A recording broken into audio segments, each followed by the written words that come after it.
কারণ হইল, সেটার মূল কারণ হলো এই মাসে আল্লাহ তাআলা কোরআন নাযিল করেছেন বিদায় এই মাসের সম্মান আল্লাহ তাআলা হাজার মাসের সম্মানের চেয়ে বেশি দান করেছেন। এক সম্মানের আল্লাহ যেই মহান পাহাড়কে বলেছেন পাহাড় কোরআন তোমরা ধারণ করবে কিনা, ওই পাহাড় কিন্তু তখন অস্বীকার করেছিল পাহাড় আমরা পারবো না। আল্লাহ তাআলা ওই দিকে আসমানের দিকে পতাকা বলেন ও আসমান, আমি আল্লাহ তোদেরকে 6 দিন লাগাই বানাইলাম, ও জমিন তোদেরকে 6 দিন লাগাই আমরা বানাইলাম। আমি আল্লাহ প্রথমে করে তোদেরকে বানাইলাম। ও আসমান ও জমিন তোমরা কি আমি মালিকের কিতাবকে তোমরা ধারণ করো না? ওই আসমান ও জমিন আল্লাহকে ডাক দিয়া বলেন ও দয়ার মালিক, তোমার মতো মালিকের কালাম ওই কোরআন দামি কিতাব আমরা আসমান ও জমিনের বুকে ধারণ করা সম্ভব নয়। এই নবীর উম্মতের দল এভাবে আল্লাহ তাআলা আমাদের মানবকে প্রত্যেককে আমরা প্রস্তুত করলেন। ও আমার মানবগণ, তোমরা কি আমার কোরআন ধারণ করবা? সমস্ত জাতি সমস্ত মানবগণ যখন বলল আমরা এই কিতাব ধারণ করতে পারবো না, একমাত্র একটা জাতি রয়েছে যে জাতির সম্মান আল্লাহ তাআলা বৃদ্ধি করেছে, তার নাম হলো কোরআন। এই নবীর উম্মতের দল এই কিতাব আল্লাহ তাআলা সামান্য নাপাক দুর্গন্ধ পৃথিবীর মধ্যে নিকৃষ্ট সবচেয়ে পচা মাটি, পৃথিবীর মধ্যে সবচেয়ে দুর্গন্ধ নিকৃষ্ট পানি দিয়ে যে সৃষ্টি মানুষ, এই মানুষকে আল্লাহ তাআলা সবচেয়ে দুর্গন্ধময় পানি দিয়ে সৃষ্টি করেছেন। এই নবীর উম্মতের দল এই নিকৃষ্ট পানি দিয়ে সৃষ্টি করার পর এই মানুষের সম্মান যে আল্লাহ বাড়িয়ে দিয়েছেন, সেই আল্লাহ যে মানুষের সম্মান বাড়িয়ে দিয়েছেন, এটার মূল কারণ হলো কোরআন। এরপর তার অন্তরালের মাগো ও বৃদ্ধ বাবাজিরা, আজকে তো মাহে রমজান তো সবচেয়ে বড় আলোচনা হইলে থাকতে হবে আল কোরআন। কারণ এই মাসে কোরআন নাযিল হয়েছে, এই মাসে বিশ্বের মধ্যে যে পরিমাণ কোরআন পড়া হয় সারা পৃথিবীর মধ্যে আর কোনো কিতাব এত পড়া হয় না। এর মায়ের নবীর উম্মতের দল ওই ঢাকার শহরে গিয়ে দেখবা রেডিওর আওয়াজ খুব সুন্দর, এশারের নামাজটা যখন হয় হামশানগণ যখন কত সুন্দর মায়াবী কণ্ঠে তিলাওয়াত করে, দেখবা রহমতের বাতাস কিভাবে চালু হচ্ছে। তাই এই মাহে রমজানে তো কোরআন নাযিল হয়েছে, তাই মাহে রমজানের দাম এত বেড়েছে। এই কোরআন মানুষের মধ্যে লেগেছে, তাই কোরআন মানুষের সম্মান বৃদ্ধি করেছে। এই কোরআন যখন একটা উন্নত একটা কাঠ, এই কাঠের মধ্যে এই কোরআনকে রাখা হয়, এই কোরআনের সম্মানের কারণে ওই কাঠের মূল্য বেড়ে যায়। কিন্তু আজকে আমরা কত বড় নাফরমান, কত বড় বেঈমান, মাহে রমজান পাইলাম, লাইলাতুল কদর খায়রুম মিন আলফি শাহর, হাজার মাসের মধ্যে শ্রেষ্ঠতম একটা মাস পাইলাম, যেই মাসে চাইলেও আমরা বান্দা। এই মাসের খাতিরে, এই মাসের সম্মানার্থে হাফেজ সাহেবগণ এখানে তারাবি করেছেন, 30টা পারা 2টা ছোট্ট ছোট্ট হাফেজে কোরআনকে তারাবি করিয়েছেন। আমরা কেমন বড় নাফরমান, কেমন বড় মুনাফিক, কেমন বড় বেঈমান, এই নাফরমান বান্দা হওয়া সত্ত্বেও আমরা এই হাফেজ সাহেবের পিছনে নামাজ পড়তে পারি না।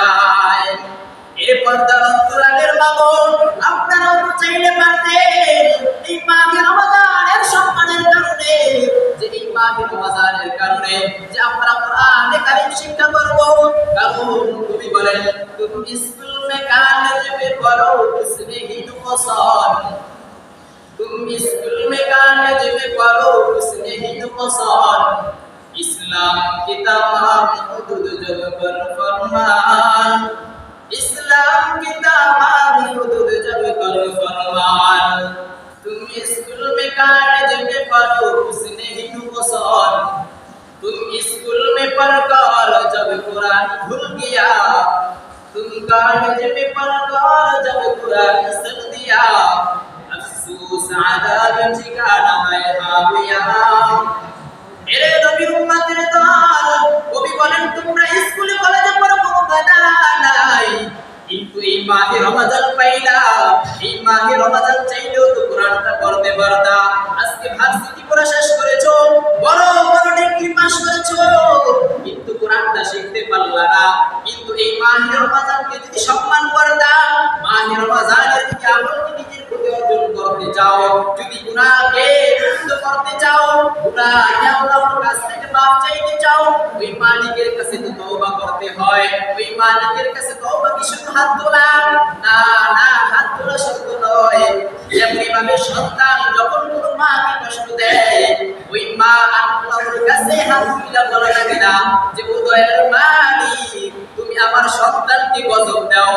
কিন্তু যেমনিভাবে সন্তান মাকে কষ্ট দিলে মা হাত তুলে বদদোয়া লাগে না, মা হাত তুলে বদদোয়া দেওয়া লাগে না, বরঞ্চ মা শব্দটা বলার সাথে সাথে মালিক তার আমলনামায় বদদোয়া লিখে দেয়। ও দয়ার নবীর উম্মতের দল, ঠিক তেমনিভাবে তো তওবা শুধু হাত তুলে তওবা না, ওই আল্লাহর কাছে কি এমন বান্দা আছে যে রমজান মাসে আল্লাহর কাছে তওবা করেছেন? যদি খুঁজে দেখা যায় একজন বান্দা পাওয়া যাবে কিনা তাও সন্দেহ, যে আল্লাহর কাছে খাঁটি তওবা করেছে যে ও দয়ার মালিক এই রমজানে তোমার কাছে ক্ষমা চাচ্ছি, আমার বয়স 20, আমার বয়স 30, আমার বছর 50, এই 50 বছরে যত গুনাহ করলাম এই মাহে রমজানের উসিলায় মালিক তুমি আমাদের গুনাহগুলো মাফ করে দাও। না না, বলার মতো একজন বান্দা বান্দি নাই। পুরুষ মানুষের কথা তো বাদ দিলাম, মা বোনেরা যারা রয়েছে 30টা রোজা রাখে কিনা তার গ্যারান্টি নাই। যদি সবচেয়ে শ্রেষ্ঠতম, সবচেয়ে ধার্মিক, সবচেয়ে পর্দাশীল নারী হয়ে থাকে, ওই নারীর খবর নিয়ে দেখে ওই নারী 30টা রোজা রাখে না। যদি বলেন ভাই কিভাবে রোজা রাখে না, আমি বলবো আল্লাহর রাসূল সাল্লাল্লাহু আলাইহি ওয়াসাল্লাম যে বলেছেন তিনটা কারণে মহিলা জাতি জাহান্নামে যাবে। এর মধ্যে এক নাম্বার কারণ হলো মহিলা জাতি সন্তানদেরকে লানত দিয়ে থাকে, ছেলে সন্তানকে লানত দিয়ে থাকে। ছেলে সন্তানকে কিভাবে লানত দেয় দেখবেন মা বোনেরা, সন্তানকে যখন বাড়ি আনতে বলে, সন্তান যদি কোনো কথা না শুনে ওই মা সন্তানকে বলে ও দয়ার মালিক এত মানুষ মারা যায়, আমার এই পোলাটা মরে না গেলে, কথা বলেন ঠিক কিনা? মুসলমান ইমানওয়ালা ভাই, 2 নম্বর লানত দিয়ে থাকে স্বামী যদি 1000 বছর স্ত্রীর জন্য পাহাড় গোটা দিয়ে গলায় ফেলায়, স্বর্ণ গয়না দিয়ে করে বেড়ায়, ওই স্ত্রী যদি একদিন বলে ও আমার স্বামী আমাকে ঈদের দিন তুমি কক্সবাজারে নিয়ে যাও, স্বামী যদি বলে আমি শরীরটা ভালো না, আমি খুব অসুস্থ, আমি যাইতে পারবো না, ওই স্ত্রীর দিকে তাকায় দেখবেন ওই স্ত্রীর সাথে সাথে বলবে ও স্বামী তোমার দিয়ে আমি কোনো উপকার পাই নাই, তোমার মতো স্বামী দিয়ে কোনো উপকার পাই নাই। নবীর উম্মতের দল কেমন নাই দেখলেন, 2টা লানত দিয়ে থাকে। এই স্বামী এত কষ্ট করে কামাই রোজগার করে, কিন্তু এই স্বামী তো করে একটা কথা শুনে না, ওই স্ত্রী তো করে একটা লানত দেয়। 3 নাম্বার নবীজি বলে মহিলাদের যে একটা মাসিক রয়েছে, প্রতি মাসে যে মহিলা অসুস্থ থাকে, এই অসুস্থতার কারণে মহিলারা আমল করে থাকে। কিভাবে এবার দেখেন, মহিলারা যে রোজা রাখে না 30টা, খুব কম মহিলা রয়েছে যারা 30টা রোজা রাখে। যারা যুবতী মেয়েরা রয়েছেন 40 বছরের ভিতরে, ওই সমস্ত মা বোনেরা দেখবেন খুব কম মহিলারা এই রোজা রাখে। কারণ যে সমস্ত মহিলারা মাঝে রমজানে অসুস্থ হয়, ঈদের পরে রোজা রাখতে তো দূরের কথা, রমজান মাসে রোজা রাখতে চায় না, ঈদের পর ওই অসুস্থ অবস্থায় যদি শান্তির সে রোজা না রাখে, শরীয়তের কত সুন্দর নিয়ম, ঈদের পর ওই 7টা রোজা রাখলে তার আমল হয়ে যাবে। এরপর তার অন্তরের নাম আপনাদের দিকে তাকান, আজকে কয়েকজন মহিলা রয়েছে যারা অসুস্থ থাকার পরে ঈদের পর রোজাগুলো কাজা করেন, কিন্তু তা করেন না।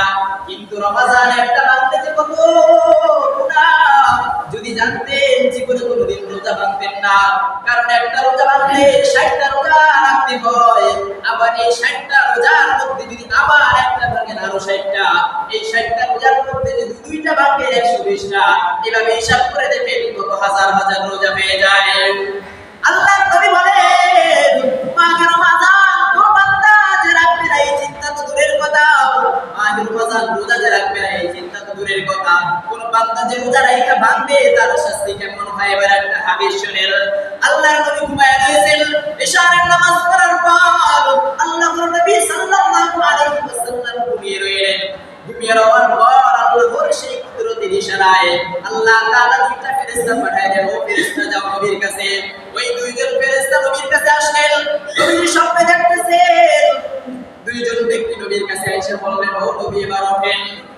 আল্লাহর নবী বলেন, কেন উঠবো? ফেরেশতা দুইজন ডাক দিয়ে বলে, ও দয়ার নবী, আপনি অনেক ঘুমাইছেন, এবার আমাদের সাথে চলেন। নবী সাহেব ওই ফেরেশতাদের কথা শুননা, নবী ফেরেশতাদের সাথে স্বপ্নে যাইতেছিলেন। যাইতে যাইতে এক কোণায় যাওয়ার পর ওই ফেরেশতা দুইটা ডাক দিয়া বললেন, ও নবী, এই উঁচু পাহাড়ের মধ্যে উঠেন। উঁচু পাহাড়টা কেমন? অমুক পাহাড়, আর কি তার চাইতে দ্বিগুণ বড়। স্বপ্নের মধ্যে নবীজি বলেন, আমাকে যখন ফেরেশতারা বলল, ও নবী আপনি ওই পাহাড়ের উপরে উঠেন, আমি ফেরেশতাদেরকে বললাম, আমি কিভাবে উঠবো? আমি পারবো না।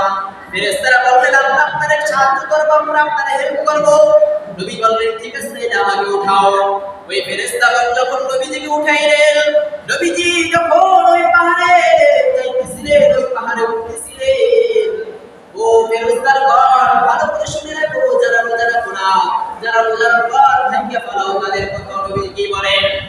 নবীজি যখন পাহাড়ে উঠতেছিলেন, হঠাৎ নবীজি এমন চিৎকারের অবস্থা, নবীজি চিৎকারের আওয়াজ পেয়ে নবীজির চোখ দিয়ে টলমল করে পানি পড়লেন।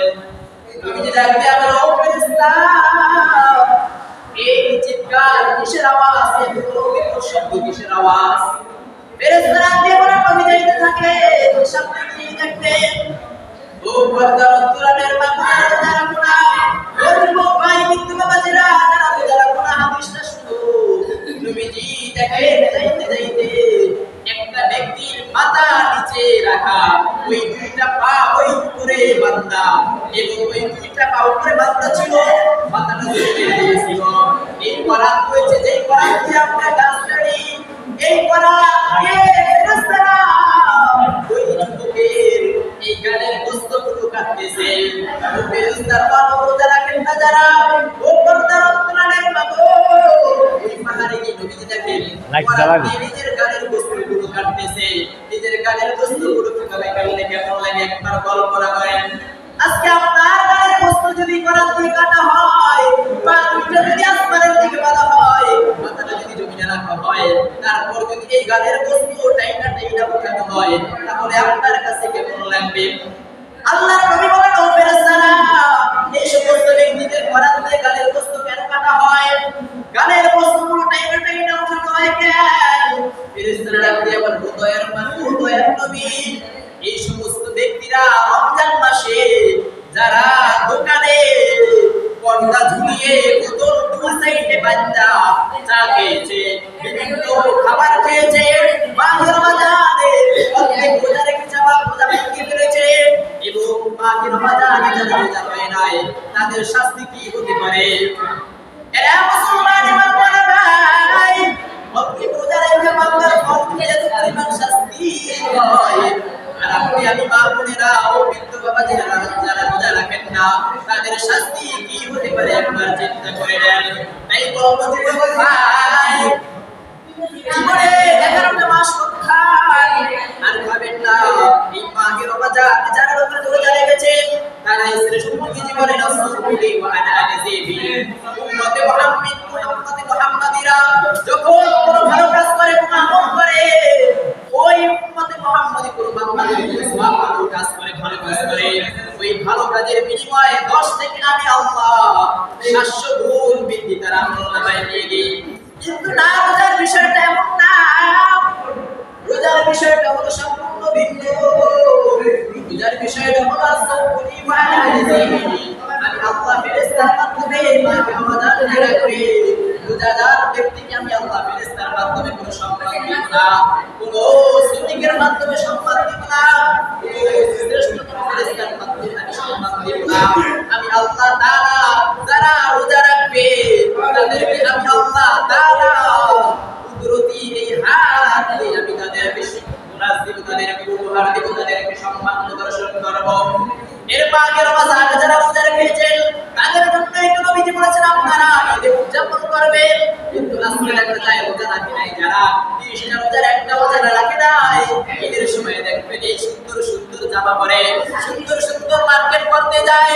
নবীজি তো বলেছেন তোমাদের জন্য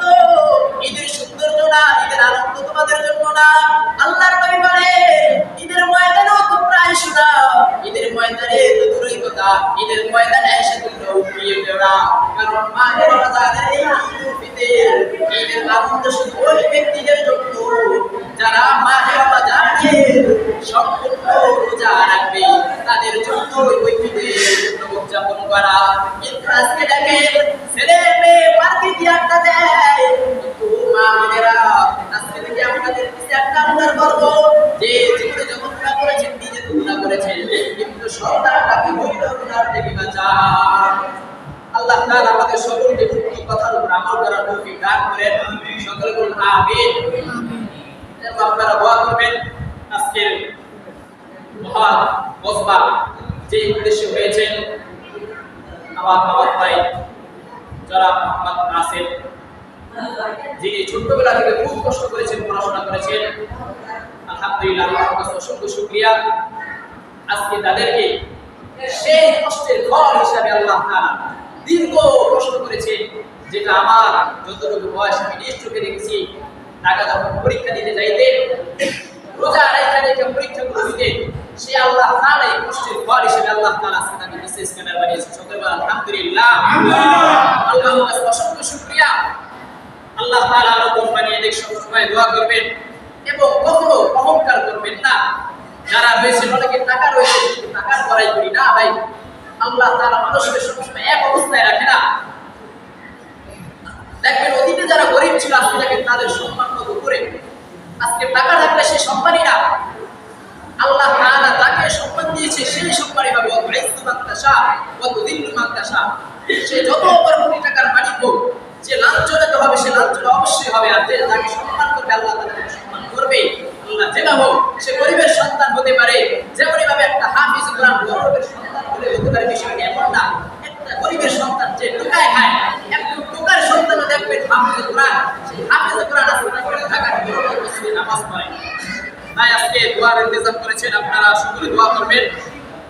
আজকে বিশাল একটা দোয়ার ইন্তজাম, আপনারা একটু যারা এসে ঘোরাফেরা করতেছেন উক্ত দোয়ার থেকে অংশগ্রহণ করার জন্য বিনীত আবদার করব। যারা দোকানে রয়েছে অন্তত দোকান বন্ধ করে মাগরিবের নামাজ অবশ্যই পড়বেন। যদি কেউ পারে এই সময় দোয়ায় শরীক হবেন, অবশ্যই দোয়ায় শরীক হওয়ার জন্য চেষ্টা করবেন। ওয়া আলহামদুলিল্লাহ।